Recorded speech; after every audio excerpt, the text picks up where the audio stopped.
প্রিয় দর্শক, বিরতির পর আবারও স্বাগত জানাচ্ছি ডক্টর মঞ্জুর চৌধুরী। অনেকগুলো প্রশ্ন ছিল আপনার কাছে, যে লেভেল প্লেইং ফিল্ড, তারপরে খালেদা জিয়া কি পেলেন এবং শেষ পর্যন্ত স্বস্তিটা থাকবে কিনা, সবগুলো মিলে যদি আপনি উত্তর দিতেন।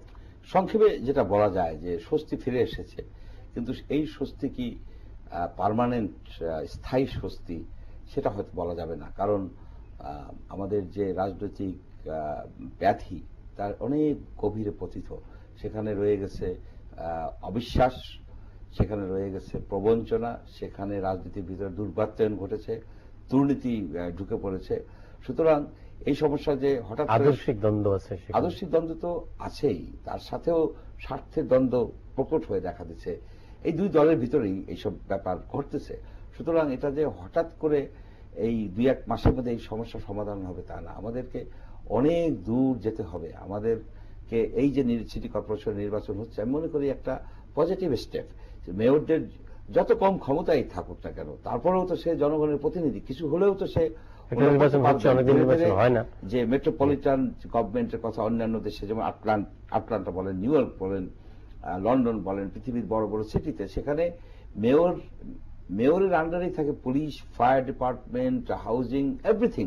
একটা পরিপূর্ণ একটা সিটি, একটা অ্যাডমিনিস্ট্রেশন, সেটা কিন্তু আমাদের এখানে নাই। কিন্তু নাই বলে যে আমাদের মেয়রই রাখবো না, আমরা নির্বাচন থেকে চলে যাব তা না।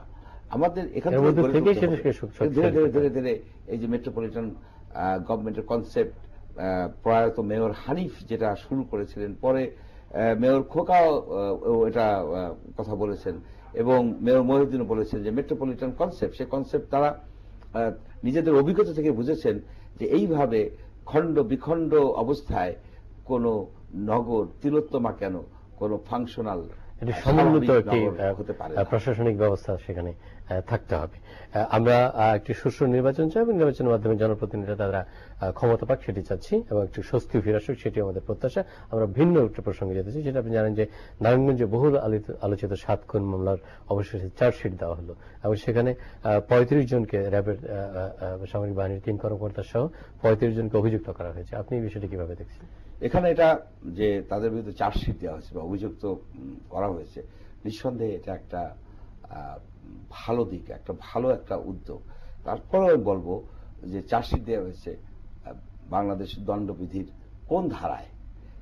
এখানে তো একটা মর্মান্তিক একটা নৃশংস হত্যাকাণ্ড সংঘটিত হয়েছে। সুতরাং এখানে কোন ধারায় করা হয়েছে সেটাও আমাদের বিবেচনায় আনতে হবে। তারপর আমি বলবো যে সরকারের এই যে উদ্যোগটা, যে আইনের শাসন প্রতিষ্ঠা করার যে প্রচেষ্টা, এখানে 3 জন সামরিক কর্মকর্তা, উচ্চপদস্থ সামরিক কর্মকর্তা জড়িত, কিন্তু সরকার তাদেরকে ছাড় দেননি।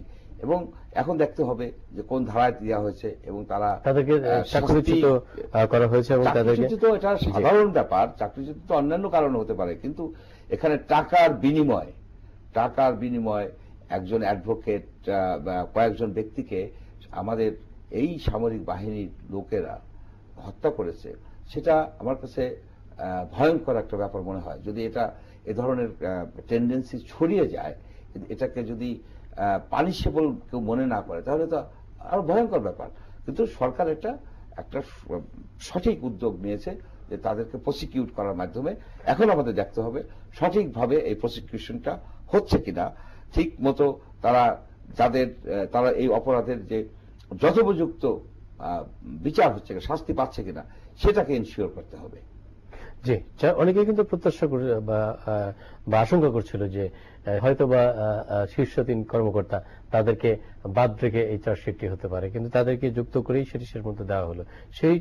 সেইখানে কোনো ইতিবাচক দিক আছে কি না? সেখানে ইতিবাচক দিক ডেফিনেটলি আছে, যে এটা তারা সকল কিছুর ঊর্ধ্বে যে তাদেরকে প্রসিকিউট করেছেন, এবং জনগণের যে এই যে সাসপেক্ট করার, সন্দেহ করার যথেষ্ট কারণ রয়ে গেছে। কারণ আমরা অতীতে দেখেছি বড় বড় সব অপরাধ সংঘটিত হয়েছে, কিন্তু কোনো বিচার হয়নি। বঙ্গবন্ধু হত্যাকাণ্ডের বিচারই তো বহু বছর, দশকের পরে এটা হয়েছে। জেল হত্যার বিচার তো এখনো সঠিকভাবে সম্ভব হয়নি। উদীচী হত্যাকাণ্ডের বিচার আপনি দেখুন, যে ওই ময়মনসিংহের যে সিনেমা হলে যে বোমবাজি করা, হত্যাকাণ্ড করা হয়েছে, এরকম বহু হত্যাকাণ্ড হয়েছে যার বিচার বাংলাদেশে হয়নি।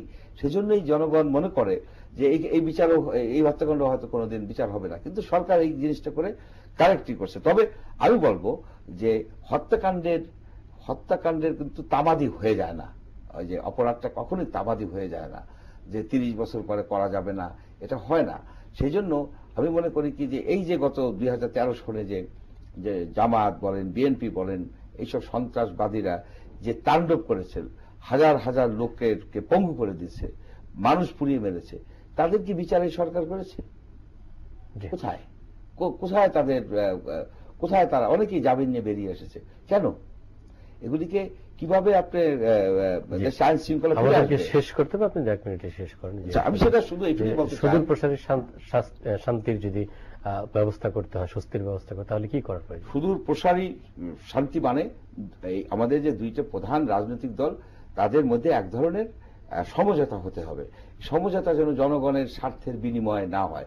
এই সমঝোতা যেন, এটা যদি না হয় যে পরিপন্থী, এই যে আপনার এই যে প্রায় 100 বেশি লোক মারা গেল, সেটাকে যদি মাফ করে দিয়ে তাদের সাথে সমঝোতা করা হয়, তাহলে জনগণের সাথে প্রতারণা করা হবে, জনগণের সাথে বিশ্বাসঘাতকতা করা হবে, সেটা যেন করা না হয়। জি, ডক্টর মঞ্জুর চৌধুরী, আপনাকে অনেক অনেক ধন্যবাদ।